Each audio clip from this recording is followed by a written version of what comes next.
Morning students.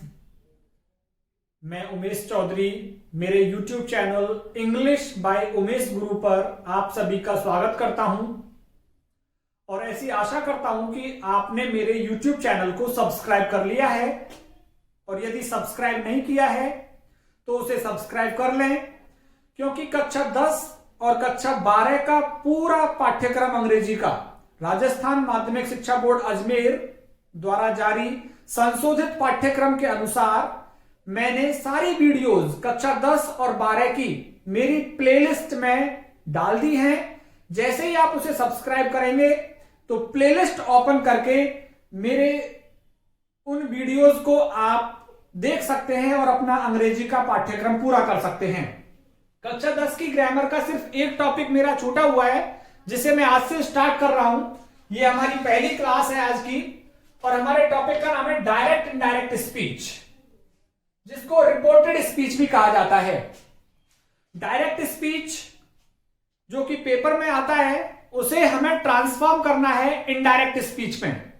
Reported speech में हमें transform करना है। तो सबसे पहले हम ये जान लेते हैं कि डायरेक्ट स्पीच का सेंटेंस कैसा होता है और इनडायरेक्ट स्पीच का सेंटेंस कैसा होता है और हमें क्या बदलाव इनडायरेक्ट में जब हम चेंज करेंगे उसे तो क्या कुछ चेंज करना होगा। तो सबसे पहले डायरेक्ट स्पीच की मैं बात कर लूं। जैसे कि मैं मेरे स्टूडेंट से कहता हूं कि मैं तुम्हारा अंग्रेजी का अध्यापक हूं। बच्चे मेरे सामने बैठे हुए हैं और यही मैंने एग्जाम्पल लिखा है कि मैं तुम्हारा अंग्रेजी का अध्यापक हूं। तो जो मैंने ये कहा है मेरे शब्दों में, जो मैंने मेरे शब्दों में कहा है कि मैं तुम्हारा अंग्रेजी का अध्यापक हूं, ये इनडायरेक्ट स्पीच है। सॉरी, ये डायरेक्ट स्पीच है। डायरेक्ट स्पीच है क्योंकि मैं डायरेक्टली बात कर रहा हूं, प्रत्यक्ष आमने सामने बात कर रहा हूं मैं बच्चों से।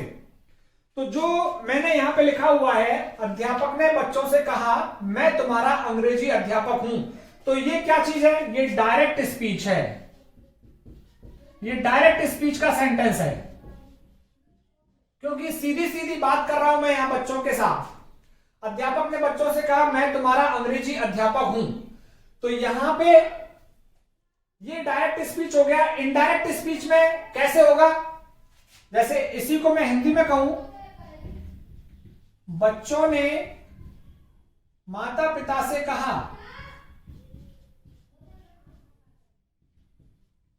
बच्चों ने माता पिता से कहा कि वह उनका अंग्रेजी अध्यापक है। वह उनका अंग्रेजी अध्यापक है। तो अब जब बच्चों ने इसको अपनी भाषा में कहा, यहां तो क्या है, टीचर ने बोला था, अध्यापक ने बच्चों से कहा मैं तुम्हारा अंग्रेजी अध्यापक हूं, तो ये डायरेक्ट स्पीच में लिखा हुआ सेंटेंस है। अभी बच्चों ने कहा है माता पिता से, घर जाके कहा होगा, माता पिता से कहा होगा कि वह उनका अंग्रेजी अध्यापक है। तो जो बच्चों ने यहां बोला है खुद की लैंग्वेज में, वो क्या है? ये इनडायरेक्ट स्पीच है। ये हमारा क्या हो गया? Indirect speech. तो डायरेक्ट स्पीच की अगर हम परिभाषा की बात करें तो डायरेक्ट स्पीच की क्या परिभाषा होगी? When a speaker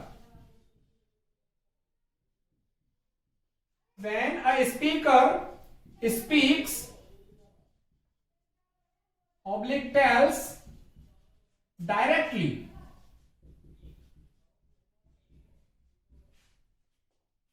to the listener,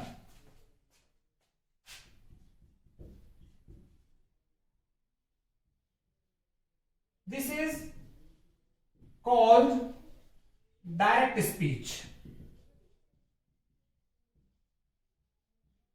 जब एक वक्ता, स्पीकर मींस वक्ता, जब एक वक्ता सीधे सीधे अपने लिसनर से कोई बात कहता है, कोई स्टेटमेंट कहता है, तो वो कहा हुआ स्टेटमेंट क्या होगा? Direct speech. और इनडायरेक्ट स्पीच क्या होगा? ये तो हो गया डायरेक्ट स्पीच। ये डायरेक्ट स्पीच हो गया जिसमें डायरेक्ट बात की जा रही है, जिसमें डायरेक्ट बात की जा रही है। अभी इनडायरेक्ट स्पीच में क्या होगा? When listener writes the statement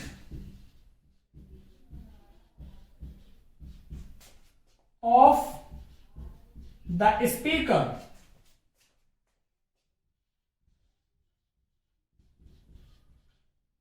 in their own language.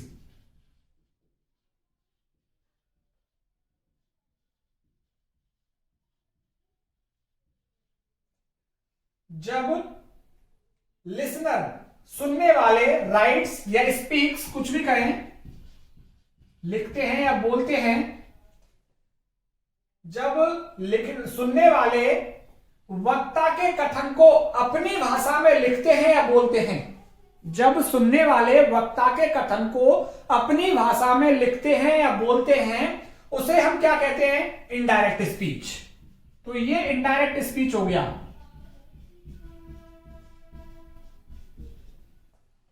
अभी यही स्थिति यहां थी। यहां पे तो क्या है? स्पीकर कौन है? अध्यापक। ये स्पीकर है, बोलने वाला है। और सुनने वाले कौन है? बच्चे। ये लिसनर हो गए, ये लिसनर हो गए बच्चे। तो अध्यापक ने बच्चों से कहा, स्पीकर ये रहा, अध्यापक ने बच्चों से कहा मैं तुम्हारा अंग्रेजी अध्यापक हूं। तो यहां अध्यापक ने बच्चों से सीधे सीधे कहा है, डायरेक्टली कहा है कि मैं तुम्हारा अंग्रेजी अध्यापक हूं, इसलिए ये डायरेक्ट स्पीच में लिखा हुआ है।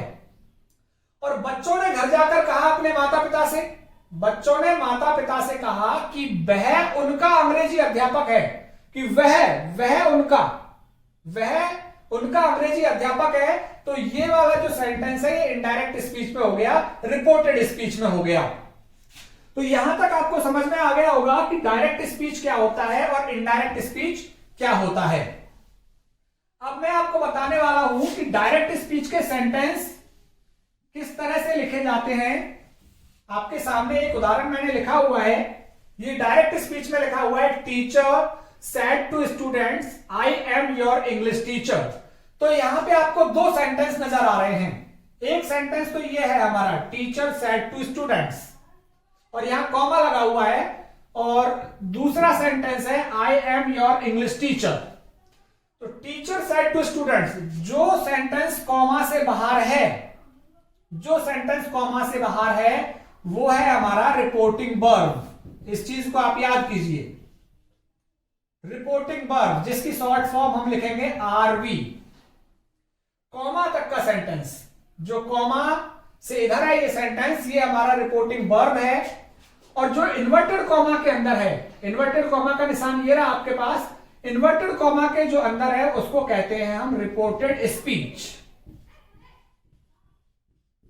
यहां तक आपको समझ में आ गया होगा अच्छी तरह से कि जो कॉमा तक जो हमारा सेंटेंस है, कॉमा तक जो हमारा सेंटेंस है वो रिपोर्टिंग वर्ब है, और इन्वर्टेड कॉमा के अंदर जो लिखा जाता है वो होता है हमारा रिपोर्टेड स्पीच। अब देखिए हमें करना क्या होता है, रिपोर्टेड स्पीच में हमें सारे परिवर्तन करने होते हैं। रिपोर्टिंग वर्ब में भी हमें परिवर्तन करना है, और किस में करना है? वो इसमें करना है, सैड। इसमें हमें परिवर्तन हमेशा करना होगा। देखिए इसका सबसे पहले हम सैड का परिवर्तन मैं आपको सिखाता हूं। ये कौन कौन सी स्थिति में आएगा? देखो ऐसे आएगा, से आ सकता है, और सेज आ सकता है, और सैड आ सकता है, और विल से। यदि ये आएगा तो हमारा परिवर्तित होकर के क्या हो जाएगा? ये तो टेल हो जाएगा, ये क्या हो जाएगा? टेल्स। ये टोल्ड हो जाएगा, और ये हो जाएगा विल टेल। अच्छा, ये ऐसे आता है, सेज से टू आता है, says to, said to, said to, और बिल से टू, ऐसे आता है। तो कैसे होगा ये? ये हो जाएगा हमारा टेल टू, ये हो जाएगा टेल्स टू, ये हो जाएगा हमारा टोल्ड टू, और ये विल टेल टू। यहां तक आपको समझ में आ गया होगा कि यदि ये आएगा, अभी सैड टू आया हुआ है, तो सैड टू के स्थान पे हमको क्या करना होगा, टोल्ड टू। तो ये से, सेज, सैड या शे कुछ लिखा आएगा यहां पे, इसको आपको परिवर्तित करना है किन में, इनमें। यदि से आएगा तो टेल करना है, सेज आएगा तो टेल्स। फिलहाल सैड टू लिखा आया हुआ है, तो हम सैड टू को किस में बदल देंगे, टोल्ड टू में बदल देंगे, जब हम इसका इनडायरेक्ट स्पीच बनाएंगे।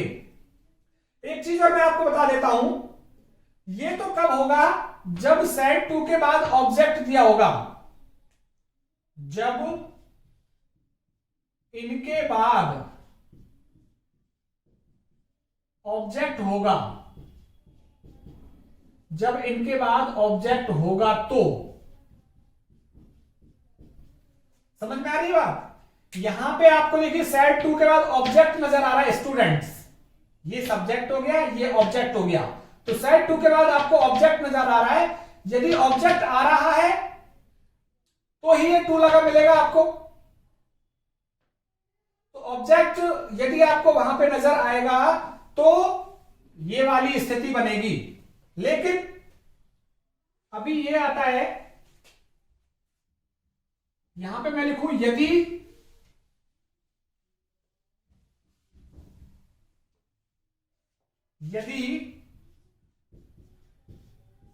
से, कॉमा सेज, कॉमा सैड के बाद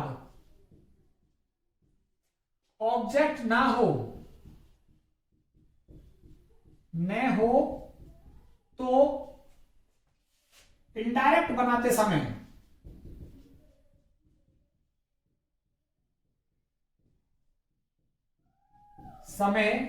इनमें भी परिवर्तन नहीं होगा।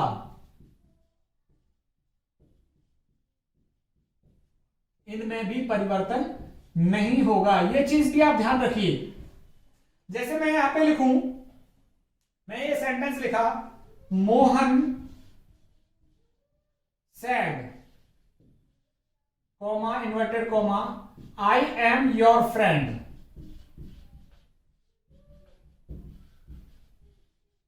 Full stop, inverted comma. तो जैसे यहां पे तो क्या था, ये ऑब्जेक्ट आया हुआ था यहां सैड के बाद, लेकिन यहां पे ऑब्जेक्ट नहीं आया हुआ, सीधा कॉमा दे दिया, ऑब्जेक्ट की जगह खाली है। तो आप ऐसी स्थिति में मोहन सैड सीधा ही लिखेंगे, मोहन सैड दैट। लेकिन यहां पे क्या करेंगे आप, इसको चेंज करेंगे।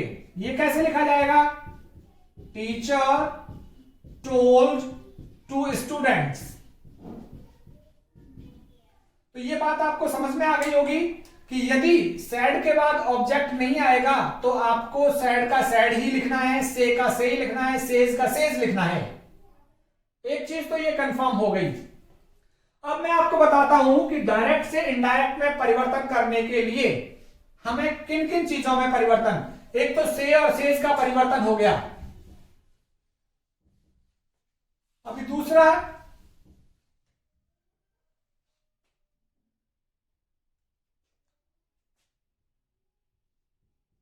डायरेक्ट से इनडायरेक्ट बनाने के लिए,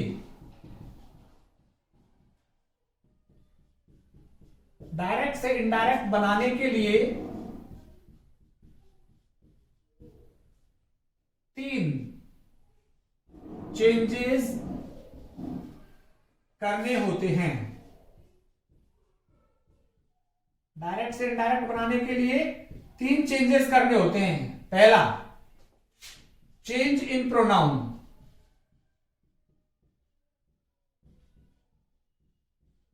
सबसे पहला तो चेंज इन प्रोनाउन, सर्वनाम में आपको परिवर्तन करना पड़ेगा।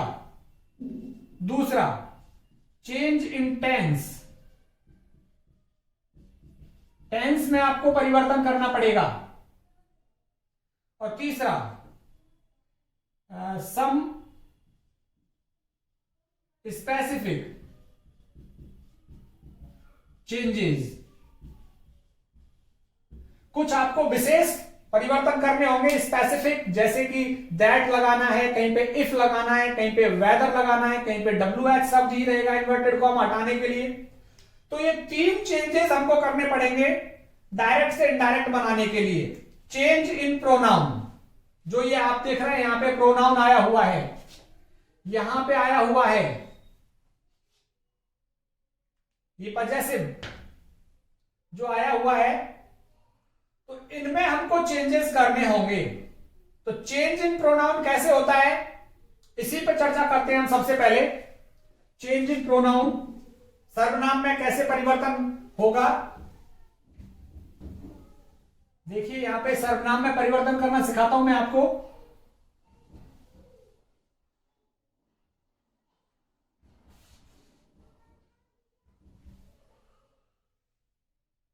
चेंज इन प्रोनाउन,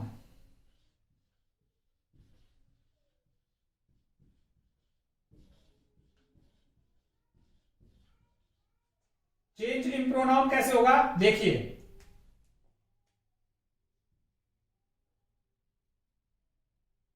प्रोनाउन का परिवर्तन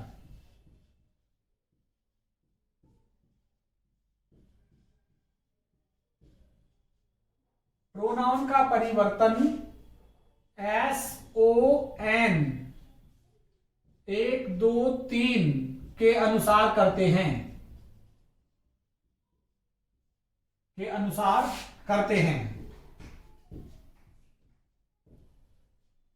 SON बेटा 1 2 3 के अनुसार करते हैं। फर्स्ट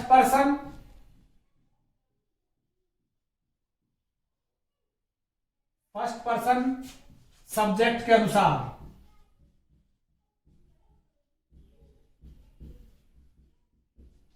फर्स्ट पर्सन होंगे तो सब्जेक्ट के अनुसार, second person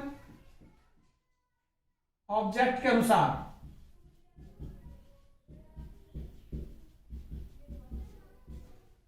third person no change, N का मतलब नो चेंज। तो ये देखिए एस का मतलब सब्जेक्ट है, ओ का मतलब ऑब्जेक्ट और एन का मतलब नो चेंज। फर्स्ट पर्सन करता आएंगे तो सब्जेक्ट के अनुसार बदल दो, सेकंड पर्सन आ रहे हैं तो ऑब्जेक्ट के अनुसार, और थर्ड पर्सन आ रहे हैं तो नो चेंज होगा। अब देखिए यहां पे ये सब्जेक्ट होता है रिपोर्टिंग वर्ब का और ये होता है ऑब्जेक्ट। हमें परिवर्तन करना होता है रिपोर्टेड स्पीच वाले सेंटेंस में। परिवर्तन किसमें होगा, रिपोर्टेड स्पीच वाले सेंटेंस में आपको परिवर्तन करना होगा। और वो कैसे कि यदि रिपोर्टेड स्पीच में फर्स्ट पर्सन आ रहा है तो सब्जेक्ट के अनुसार बदल दो, यदि सेकंड पर्सन आ रहा है तो ऑब्जेक्ट के अनुसार बदल दो, यदि यहां पे थर्ड पर्सन आ रहा है ही सी इट और किसी का नाम, तो वो बदलेगा नहीं, वो ऐसे की ऐसे रहेगा। अभी मैं आपको बताता हूं फर्स्ट पर्सन कौन कौन से होते हैं, सेकंड पर्सन कौन कौन से। फर्स्ट पर्सन में तो होता है आई और वी, सेकंड पर्सन अकेला है यू, और third person he she it और कोई नाम आ जाता है, ही शी इट नाम। तो यहां पे फर्स्ट पर्सन आई और वी हो गए, सेकंड पर्सन यू और third person he see it और नाम। आई और वी आएंगे यहां पे तो उनको हम सब्जेक्ट के अनुसार बदलेंगे। यदि यहां पे यू आएगा तो ऑब्जेक्ट के अनुसार बदलेगा, और यदि यहां पे ही सी इट नेम आएंगे तो वो बदलेंगे नहीं, ही आया है तो ही लिख देंगे, शी आया है तो सी लिख देंगे। चलिए इसको बदल कर देखते हैं कि किस तरह से बदला जाएगा, ये भी हम देख लेते हैं।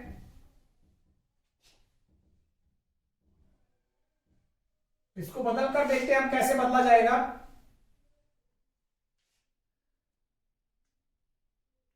आई यहां पर टीचर सेड टू स्टूडेंट्स, पहली बात तो मैं इसको सेज कर देता हूं क्योंकि प्रेजेंट टेंस है तो इसमें परिवर्तन नहीं होगा इसकी वर्ब में, और पास्ट यदि यहां आ गया तो वर्ब में भी परिवर्तन करना पड़ेगा।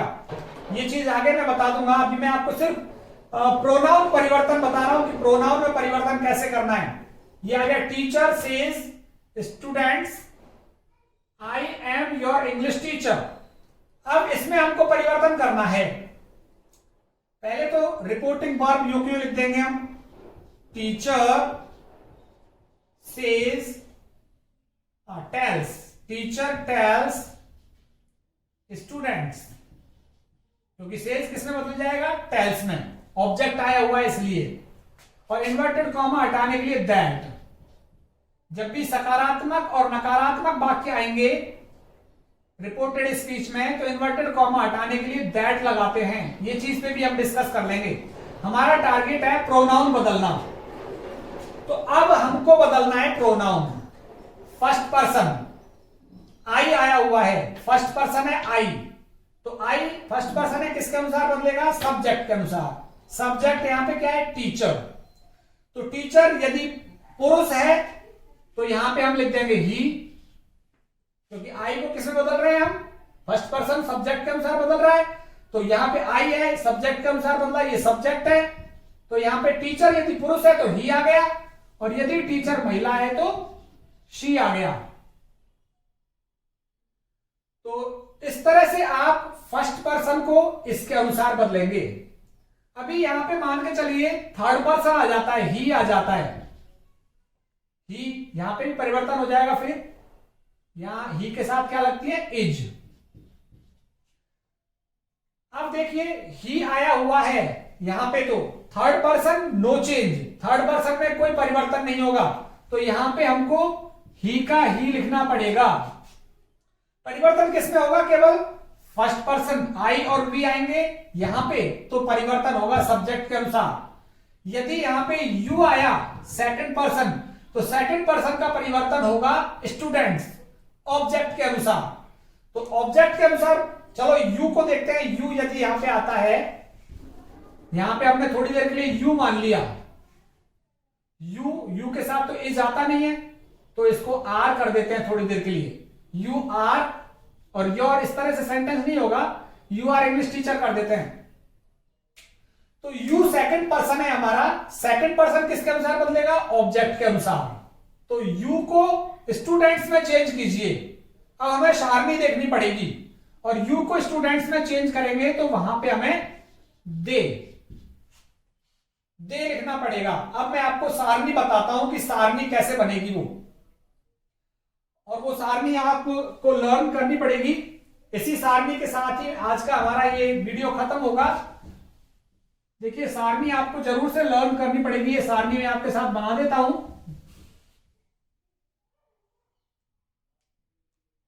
ऑब्जेक्ट, प्रोनाउन संबंधी सारणी।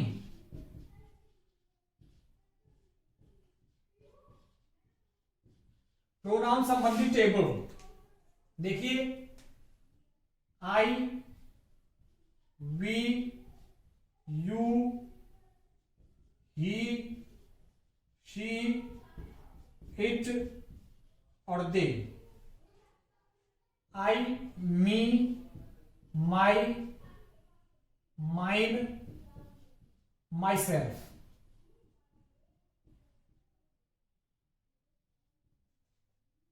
We, us, our, ours, ourselves. You, your, yours और yourself। yourself भी होता है, yourselves भी होता है।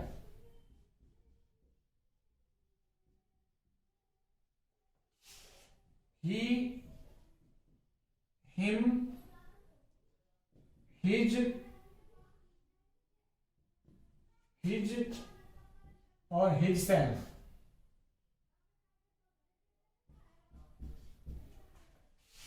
She, her, hers और herself। ये सारणी बहुत इंपॉर्टेंट है आपके लिए। इट, इट्स और इटसेल्फ। और दे का देम, डियर, दियर्स और देमसेल्व्स। अब मैं आपको बताता हूं कि हमने वो चेंज कैसे किया था। हमने स्टूडेंट्स को किस तरह से चेंज किया था, अब मैं आपको दिखाता हूं। हमारे पास सेंटेंस था ये सेंटेंस था हमारे पास, टीचर सेड टू, सेज कर देता हूं, प्रेजेंट में ले लेता हूं, सेज टू स्टूडेंट्स,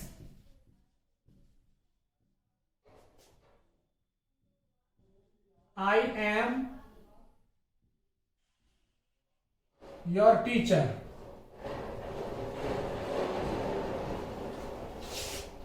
अब देखिए इसको हम बनाएंगे तो सेज को क्या कर देंगे, टेल्स टू, और टीचर यहीं पे आ जाएगा और स्टूडेंट्स भी यहां पे आ जाएगा। और सकारात्मक और नकारात्मक वाक्य है तो दैट लग जाएगा। अब हमें चेंज करना है इसमें, आई फर्स्ट पर्सन है, ये रहा आई, और टीचर के अनुसार चेंज करना है। अब इस सारणी में टीचर तो है नहीं, अब इसको आप महिला मानिए चाहे पुरुष, तो आई को हमें इसके या तो ही मानिए या सी मानिए, तो आई को हमने बदल दिया अब ही और सी के हिसाब से, टीचर में ही मान लिया हमने यहां पे। अगर यहां पे कोई नाम होता, जैसे मुकेश आता है यहां पे, अब हमें आई को बदलना है मुकेश के अनुसार, तो सारणी में मुकेश तो कहीं है नहीं, तो मुकेश क्या है, पुरुष है, और पुरुष के लिए हमको क्या लिखना पड़ेगा, फिर ही लिखना पड़ेगा यहां पे। यदि यहां पे लड़की का नाम आ जाता, राखी आ जाता यहां पे, Rakhi says to students I am your teacher, तो आई को हमें राखी के अनुसार बदलना है।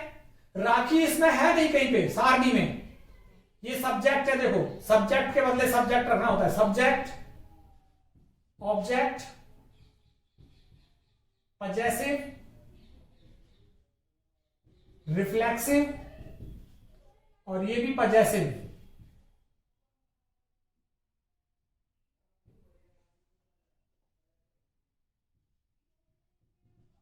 पजेसिव संबंधवाचक, ये भी संबंधवाचक है। तो जो यहां पे जो चीज आएगी, यदि ऑब्जेक्ट केस आया हुआ है तो ऑब्जेक्ट में परिवर्तन करना है।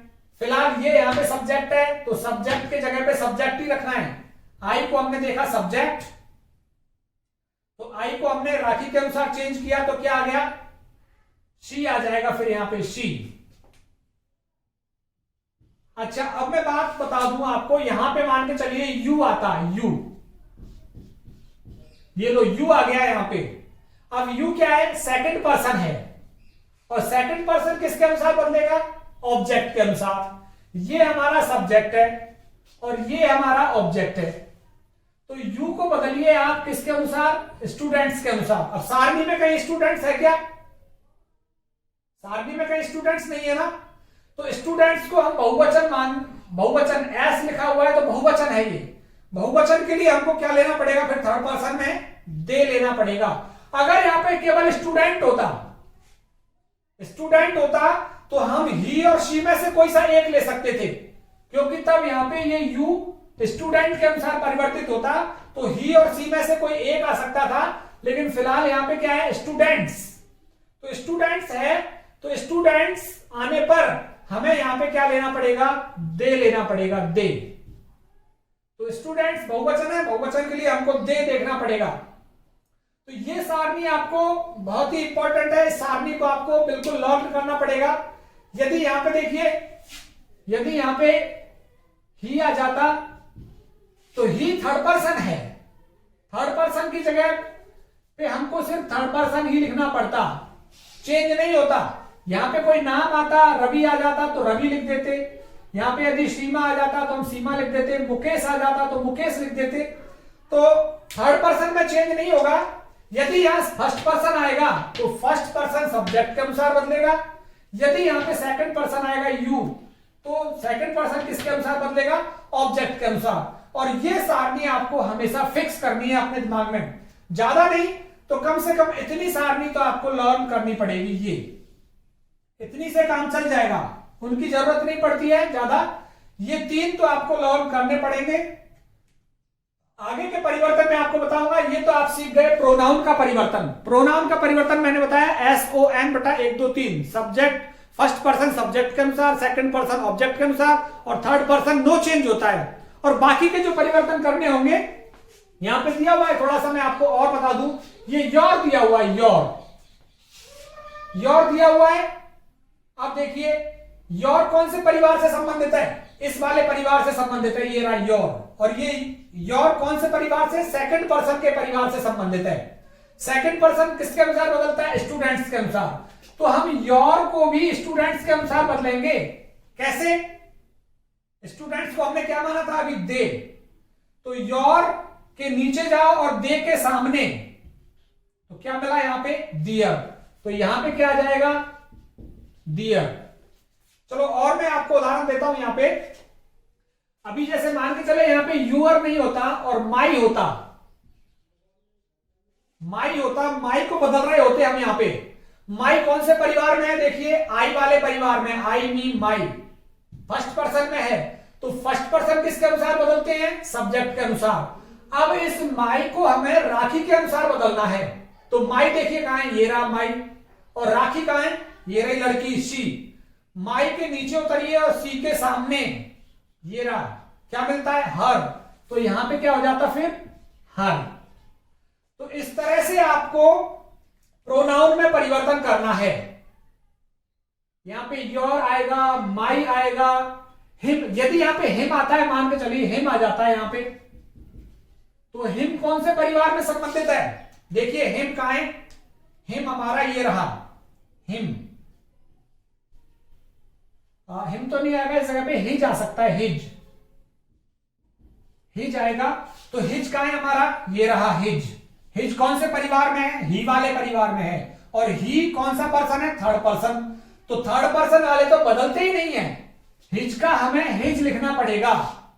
तो ये फर्स्ट पर्सन और सेकंड पर्सन में हमें परिवर्तन करना है। एक बार और प्रैक्टिस करेंगे हम इसकी, प्रोनाउन को परिवर्तन करने संबंधी। उसके बाद मैं आपको टेंस का परिवर्तन करना सिखाऊंगा और धीरे धीरे फिर हम डायरेक्ट इनडायरेक्ट की सीडी बाय सीडी तकरीबन 5 या 6 वीडियोस में आपको डायरेक्ट इनडायरेक्ट की बनाने वाला हूं। बने रहिए मेरे साथ। मेरे यूट्यूब चैनल को सब्सक्राइब कीजिए, लाइक कीजिए और बेल आइकन जरूर दबाइए जिससे कि आपको नोटिफिकेशन मिलता रहे। बहुत बहुत धन्यवाद आप सभी का।